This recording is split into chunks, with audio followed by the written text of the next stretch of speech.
नमस्कार। राजकीय औद्योगिक प्रशिक्षण संस्थानों में संचालित व्यवसाय mechanic, RAC, refrigeration and air conditioning के विषय सैद्धांतिक के अंतर्गत आज के प्रसंग साइकोमेट्री के ऊपर मैं आपको प्रशिक्षण प्रदान करूंगा। इसी क्रम में आज के हमारे प्रेजेंटेशन में जो शीर्षक कवर होंगे उसे हम देखेंगे। पहले इंट्रोडक्शन है साइकोमेट्री का, उसके बाद साइकोमेट्रिक शब्दावली, कुछ विशिष्ट शब्द आएंगे साइकोमेट्रिक पढ़ने के दौरान। तो साइकोमेट्रिक प्रोसेस के पहले हम साइकोमेट्रिक शब्दावली को देखेंगे, उसके बाद साइकोमेट्रिक चार्ट, फिर साइकोमेट्रिक प्रोसेसेस, साइकोमीटर और साइकोमेट्रिक चार्ट का उपयोग। अब साइकोमेट्री क्या है, हम देखते हैं जो वायुमंडलीय हवा है ये शुष्क हवा और वाटर वेपर का मिक्सचर है, यानी dry air plus water vapour, ये आपका एटमॉस्फेरिक एयर होता है। तो इसकी जो प्रॉपर्टीज हैं टेम्परेचर के अनुसार वेरी करती रहती हैं। इसी प्रॉपर्टी का जो वेरिएशन है, जो अलग अलग फिजिकल और थर्मोडायनेमिक प्रॉपर्टी जो हवा की टेम्परेचर के अनुसार बदलती रहती हैं, उसी के अध्ययन को साइकोमेट्री कहते हैं। अब ये साइकोमेट्री के पढ़ने के दौरान कुछ शब्द हमारे सामने आएंगे जिसका हम पहले अध्ययन करेंगे, जैसे शुष्क हवा ड्राई एयर, नम हवा मॉइस्ट एयर, संतृप्त हवा सैचुरेटेड एयर, शुष्क बल्ब तापमान ड्राई बल्ब टेम्परेचर, आर्द्र बल्ब तापमान वेट बल्ब टेम्परेचर, उष्मांक तापमान ड्यू पॉइंट टेम्परेचर, आर्द्रता ह्यूमिडिटी, आर्द्रता अनुपात ह्यूमिडिटी रेशियो या स्पेसिफिक ह्यूमिडिटी, और रिलेटिव ह्यूमिडिटी सापेक्षिक आर्द्रता। अब है ड्राई एयर शुष्क हवा, यह क्या है? शुष्क हवा जो है विभिन्न गैसों का मिश्रण है, जिसमें मुख्य रूप से नाइट्रोजन, ऑक्सीजन और बाकी अन्य गैसें जैसे आर्गन और कार्बन डाइऑक्साइड होते हैं। नाइट्रोजन का जो परसेंटेज है ये आपका 78.03%, ऑक्सीजन 0.03, ऑक्सीजन 21%, कार्बन डाइऑक्साइड 0.03% और हाइड्रोजन 0.01% है। उसके बाद है मॉइस्ट एयर नम हवा, यह क्या है? ड्राई एयर और वाटर वेपर का जो मिक्सचर है उसको हम मॉइस्ट एयर कहते हैं। इसमें आपका जो वाटर वेपर है यानी जलवाष्प की जो मौजूदगी है वो हवा के तापमान पे निर्भर करेगी कि कितनी मात्रा में उसमें जलवाष्प को कंटेन करने की क्षमता है। ये टेम्परेचर पे डिसाइड होता है। जैसे जैसे अगर तापमान ज्यादा है तो हवा में नमी को ग्रहण करने की क्षमता बढ़ती जाती है। अगर तापमान कम है तो हवा में नमी जो है वो कम कंटेन कर सकता है वो हवा। इसके बाद है सैचुरेटेड एयर संतृप्त हवा। जब हवा में जलवाष्प की मात्रा अधिकतम हो उसे हम सैचुरेटेड एयर कहेंगे, संतृप्त हवा कहेंगे। यानी जो भी हवा है वो अपने मैक्सिमम कैपेसिटी जितना अधिकतम मात्रा में वाटर वेपर को एब्जॉर्ब कर चुका है, अब उससे ज्यादा वाटर वेपर उसमें एब्जॉर्ब नहीं हो सकता, उस हवा को हम सैचुरेटेड एयर या संतृप्त हवा कहेंगे। और दूसरा टर्म है अनसैचुरेटेड एयर या असंतृप्त हवा। वह हवा जिसमें अभी वाष्प को ग्रहण करने की कुछ और क्षमता है उसे हम असंतृप्त हवा कहेंगे। इसके बाद है शुष्क बल्ब तापमान ड्राई बल्ब टेम्परेचर। ये नॉर्मल जो थर्मोमीटर हम यूज करते हैं घरों में बॉडी टेम्परेचर नापने के लिए, उस थर्मोमीटर द्वारा जो तापमान हम वायुमंडलीय हवा का ले रहे हैं उसे हम शुष्क बल्ब तापमान कहेंगे। यानी जो ग्लास इन लिक्विड थर्मोमीटर है, थर्मोमीटर में क्या होता है, ग्लास है उसके अंदर लिक्विड भरा है और नीचे में सेंसिंग बल्ब लगा होता है। तो उसी थर्मोमीटर से जो हम टेम्परेचर लेते हैं वायुमंडलीय हवा का, उसको शुष्क बल्ब तापमान यानी ड्राई बल्ब टेम्परेचर कहेंगे। इसे डिग्री सेल्सियस या फ़ारेनहाइट में व्यक्त कर सकते हैं, जिस तरह का थर्मोमीटर आपके पास उपलब्ध हो। इसके बाद है wet bulb temperature. Wet bulb temperature की मेजरमेंट भी हम ऑर्डिनरी थर्मोमीटर से ही करते हैं, लेकिन दोनों में डिफरेंस क्या है? जो सेंसिंग बल्ब लगे होते हैं उसके ऊपर हम गीला कपड़ा रखते हैं पहले, गीला कपड़ा या कॉटन जो भी है, और उसे अच्छे से पहले बांध लेंगे। उसके बाद उससे हवा उस पर मूव करेंगे। जब हवा के मूवमेंट से एवोपोरेशन होगा उस पर, और ड्राई बल्ब टेम्परेचर की अपेक्षा में ये तापमान कम होगा। इसे हम वेट बल्ब टेम्परेचर कहते हैं। अब जो वेट बल्ब टेम्परेचर और ड्राई बल्ब टेम्परेचर का जो डिफरेंस है, जाहिर सी बात है जो ड्राई बल्ब टेम्परेचर है वो अधिक होगी, और चूंकि वेट बल्ब टेम्परेचर हम उसके सेंसिंग बल्ब को गीले कपड़े से ढकने के बाद नाप रहे हैं, तो वो टेम्परेचर कम होगी। इन दोनों के बीच के डिफरेंस को वेट बल्ब डिप्रेशन कहते हैं। अब दूसरी चीज इसमें है कि ड्राई बल्ब टेम्परेचर और वेट बल्ब टेम्परेचर के बीच का जो डिफरेंस है, ये आपके डिपेंड करेगा मॉइस्चर कंटेंट पे। इसलिए अगर मॉइस्चर कंटेंट हाई है एटमॉस्फेयर में, यानी मान लीजिए कि एक आप बरसात का मौसम है, उस टाइम पे अगर आप ये वेट बल्ब डिप्रेशन ले रहे हैं तो वेट बल्ब डिप्रेशन की वैल्यू कम होगी। वही हॉट और ड्राई एयर है, जैसे समर के सीजन में, उस टाइम पे वेट बल्ब डिप्रेशन की वैल्यू हाई होगी। ऐसा क्यों है? क्योंकि ये डिपेंड करता है आपके रिलेटिव ह्यूमिडिटी पे या मॉइस्चर कंटेंट जो एयर में है उस पे। उसके बाद है ड्यू पॉइंट टेम्परेचर। ये ड्यू पॉइंट टेम्परेचर या वसांक तापमान, इसके कंसेप्ट को समझने के लिए एग्जाम्पल के तौर पे हम जैसे देखते हैं कि एक ग्लास में आप ठंडा पानी ले लीजिए, काफी ठंडा है, जिसका temperature 2 degree Celsius 3 degree Celsius है।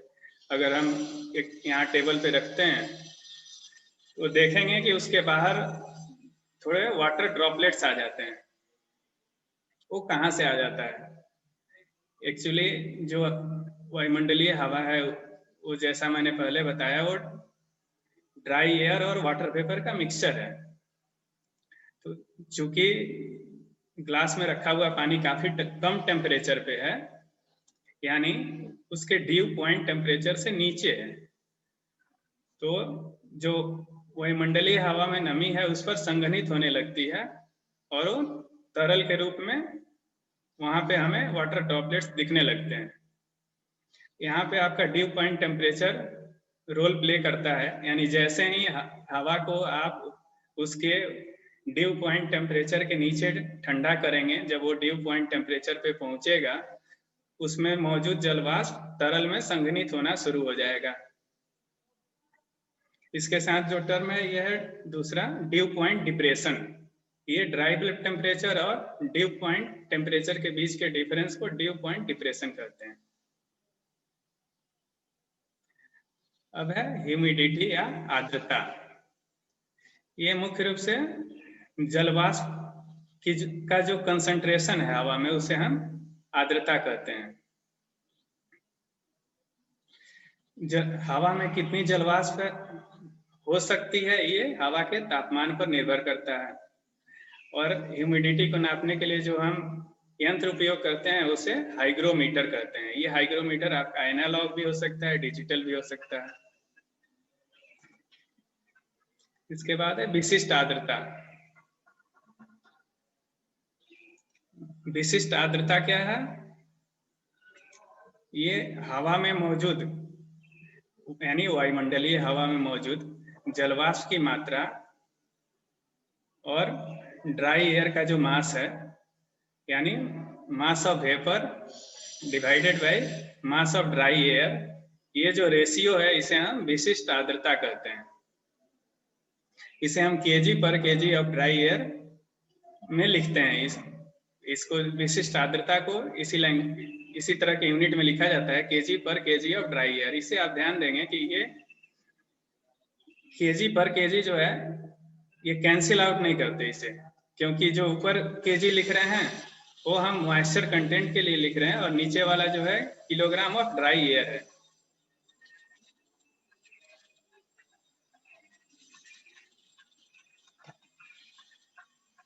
इसके बाद है साइकोमेट्रिक चार्ट।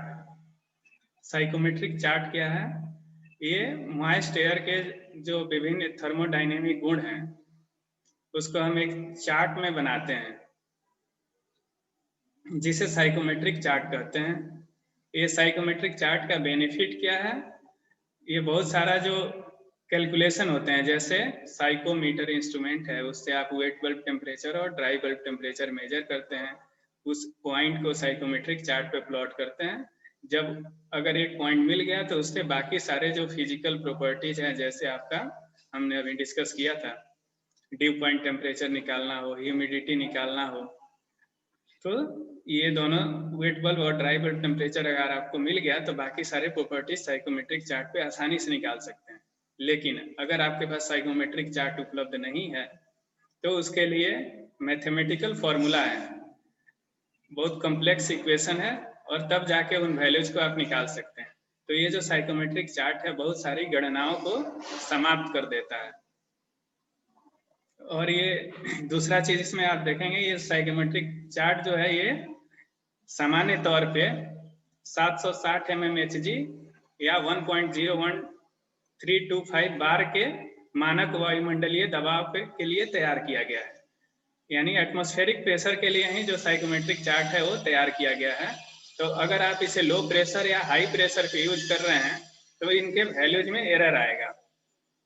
उसके लिए प्रेशर करेक्शन फॉर्मूला है और उस फॉर्मूले में जा करके आप एक्चुअल वैल्यू निकाल सकते हैं। तो साइकोमेट्रिक चार्ट का जो उपयोग आप कर रहे हैं, तो चूंकि ये बनाया गया है या डिजाइन ही किया गया है वायुमंडलीय दाब के लिए, तो 1 बार प्रेशर पे ही ये चार्ट, इससे जो वैल्यू निकलेगी वो सही निकलेगी। नॉर्मली इसमें ये रिकमेंडेड है कि 3000 फीट तक आप इसका उपयोग कर सकते हैं हाइट पे। जैसे आपको पता होगा जैसे जैसे हाइट बढ़ती है प्रेशर कम होता है, तो 3000 फीट तक इसे उपयोग कर सकते हैं। उसके ऊपर अगर यूज कर रहे हैं तो उसमें प्रेशर करेक्शन फॉर्मूला यूज करके बाकी एक्स्ट्रापोलेट करके बाकी वैल्यूज को निकालना होगा। ये स्क्रीन पे साइकोमेट्रिक चार्ट है।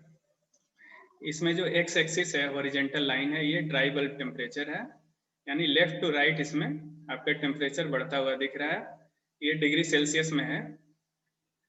इस जो सामने चार्ट है इसमें -10 डिग्री सेल्सियस लेफ्ट में है और राइट में 55 डिग्री सेल्सियस है। और जो वाई एक्सिस है इसका, इस पे स्पेसिफिक ह्यूमिडिटी को दिखाते हैं।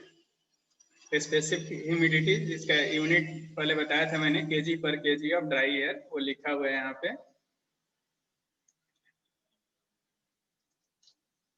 और जो लेफ्ट साइड में कर्व है इसे सैचुरेशन कर्व कहते हैं। ये 100% रिलेटिव ह्यूमिडिटी कर्व भी है। इसमें कुछ अलग अलग कलर में लाइंस दिखाए गए हैं, जिसे पहला रेड कलर है, ये ड्राई बल्ब टेम्परेचर लाइन है। ड्राई बल्ब टेम्परेचर लाइन कैसा होगा? ये आपके वाई एक्सिस के समानांतर रेखाएं हैं, जो अलग अलग ये ग्रेजुएशंस दिए हुए हैं, -10, -5, 0, 5, ऐसे करके वाई एक्सिस पे समानांतर जो रेखाएं हैं वो ड्राई बल्ब टेम्परेचर लाइन को दिखा रही हैं। दूसरा है ग्रीन लाइन, जिससे इंथाल्पी को डिनोट किया गया है। ये ऊपर लेफ्ट साइड में जो आप कर्व देख रहे हैं उसमें सबसे लेफ्ट में इंथाल्पी दिखाया गया है। इंथाल्पी क्या है? ये हीट कंटेंट है मॉइस्ट एयर का, जो इसके टेम्परेचर के चलते और इंटरनल एनर्जी के चलते जो कंटेंट है उसको इंथाल्पी कहते हैं। उसके बाद आपका येलो लाइन है, जिससे मॉइस्चर कंटेंट दिखा रहे हैं, ड्यू पॉइंट टेम्परेचर दिखा रहे हैं येलो लाइन से। ये पैरेलल लाइन है आपके एक्स एक्सिस के और स्पेसिफिक ह्यूमिडिटी के परपेंडिकुलर है, जिसे ड्यू पॉइंट टेम्परेचर लाइन कहते हैं। और ये यूनिफॉर्मली स्पेस्ड लाइन है। उसके बाद है रिलेटिव ह्यूमिडिटी। ये रिलेटिव ह्यूमिडिटी की लाइन नहीं है, ये कर्व है। जैसे आप देखेंगे यहाँ इनिशियल जो 0 पॉइंट है उससे पहला जो कर्व है वो 10% लिखा है, 20%, देन 30, 40, 50, 60, 70, 80, 90 और फाइनल जो लास्ट में लेफ्ट साइड में जो बाउंड्री है एक तरह से आपके साइकोमेट्रिक चार्ट का, वो 100% रिलेटिव ह्यूमिडिटी कर्व है। इसे सैचुरेशन कर्व भी कहते हैं। इस रिलेटिव 100% रिलेटिव ह्यूमिडिटी कर्व या सैचुरेशन कर्व पे आपके due point temperature, wet bulb temperature और ड्राई बल्ब टेम्परेचर तीनों की वैल्यू बराबर होती है। यानी दूसरे शब्दों में आप कह सकते हैं ड्यू पॉइंट डिप्रेशन या वेट बल्ब डिप्रेशन जो है 0 होता है। जैसा कि पहले हम बताया था मैंने कि ये जो डिफरेंस है वेट बल्ब टेम्परेचर और ड्राई बल्ब टेम्परेचर का, वो निर्भर करता है आपके रिलेटिव ह्यूमिडिटी पे। तो चूंकि यहाँ रिलेटिव ह्यूमिडिटी 100% है तो वेट बल्ब टेम्परेचर और ड्राई बल्ब टेम्परेचर में कोई भी डिफरेंस नहीं है।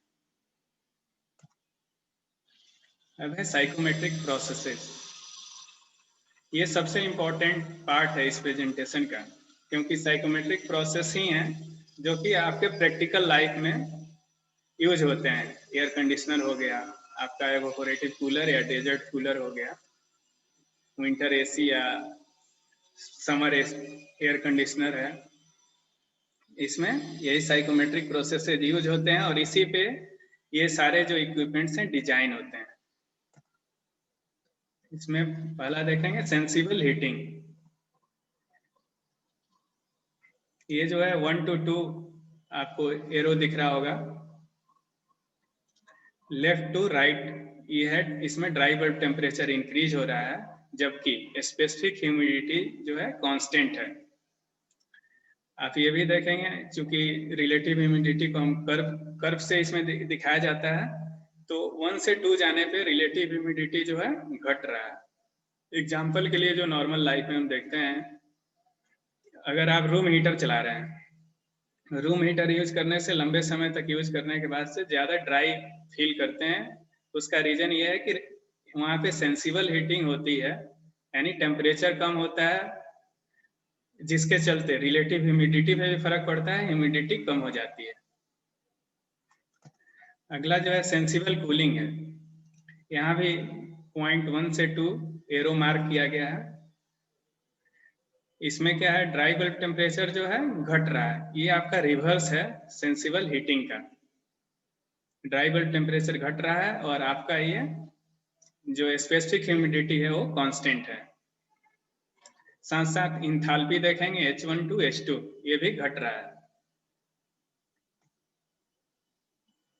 अगला है ह्यूमिडिफिकेशन, मतलब इसमें मॉइस्चर ऐड कर रहे हैं। इसको साइकोमेट्रिक चार्ट पे वर्टिकल स्ट्रेट लाइन से स्पेसिफिक ह्यूमिडिटी के पैरेलल लाइन से डिनोट करते हैं। ये चूंकि ह्यूमिडिफिकेशन प्रोसेस है, मॉइस्चर ऐड कर रहे हैं, तो निश्चित रूप से जो रिलेटिव ह्यूमिडिटी है वो बढ़ेगी। ड्राई बल्ब टेम्परेचर आपका कांस्टेंट रहेगा, स्पेसिफिक ह्यूमिडिटी बढ़ेगी, ड्यू पॉइंट टेम्परेचर बढ़ेगा, वेट बल्ब टेम्परेचर में भी इंक्रीज है, साथ साथ इसके इंथाल्पी में भी इंक्रीज है। यहाँ पे आप देखेंगे ड्राई बल्ब टेम्परेचर तो कांस्टेंट है, लेकिन फिर भी इंथाल्पी इंक्रीज हो रहा है। इसका रीजन ये है कि आप इसमें मॉइस्चर ऐड कर रहे हैं, वाटर वेपर ऐड कर रहे हैं, तो वाटर वेपर ऐड होने से इसका जो लैटेंट हीट कंटेंट है वो बढ़ रहा है। डिह्यूमिडिफिकेशन उसी प्रोसेस का जो पहले स्लाइड में था ह्यूमिडिफिकेशन, उसका रिवर्स है ये।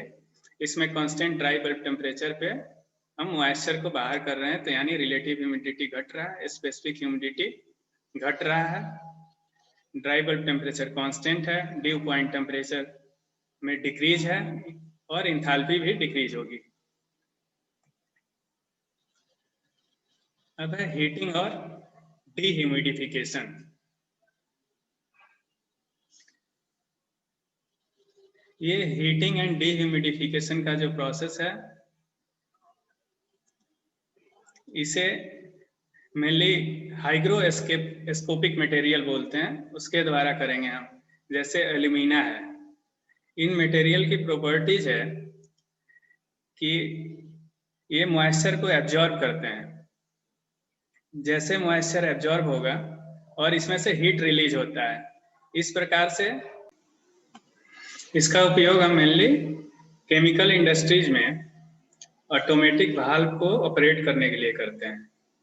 क्योंकि ये ऑटोमेटिक वाल्व हैं जो air pressure, high air pressure पे काम करते हैं, तो ऐसे में प्रेशर के साथ एयर डीह्यूमिडिफाई ना हो, इसके लिए हम उसे पहले हीट कर लेते हैं और डीह्यूमिडिफाई कर लेते हैं इन हाइग्रोस्कोपिक केमिकल्स के द्वारा, जिससे इसका ड्यू पॉइंट टेम्परेचर हीटिंग करने के बाद घट जाता है। दूसरा है हीटिंग एंड ह्यूमिडिफिकेशन।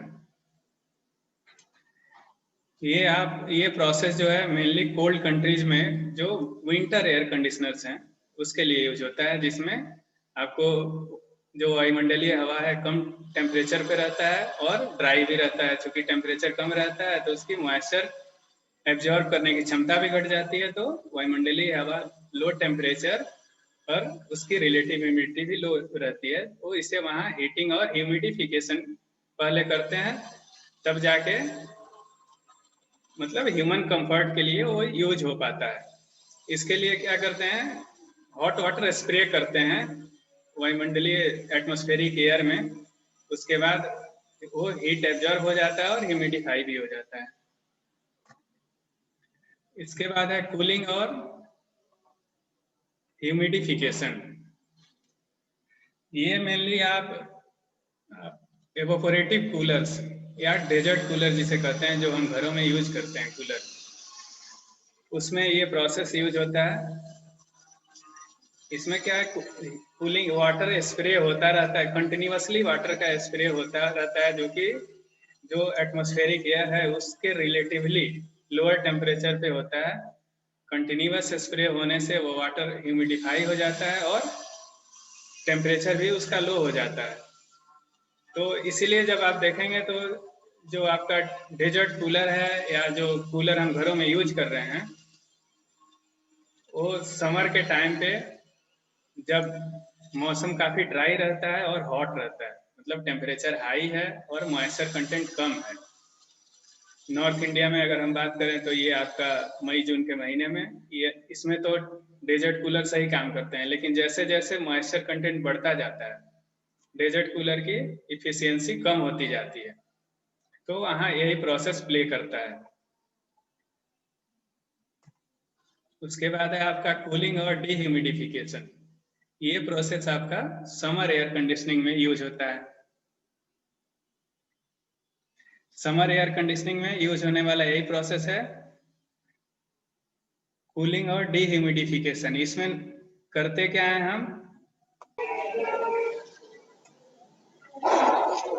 ये जो समर एयर कंडीशनिंग है उसमें जो एवापोरेटर सेक्शन है, पहले एवापोरेटर सेक्शन को हम जो एटमॉस्फेरिक एयर है उसके ड्यू पॉइंट टेम्परेचर से कम पे मेंटेन करते हैं।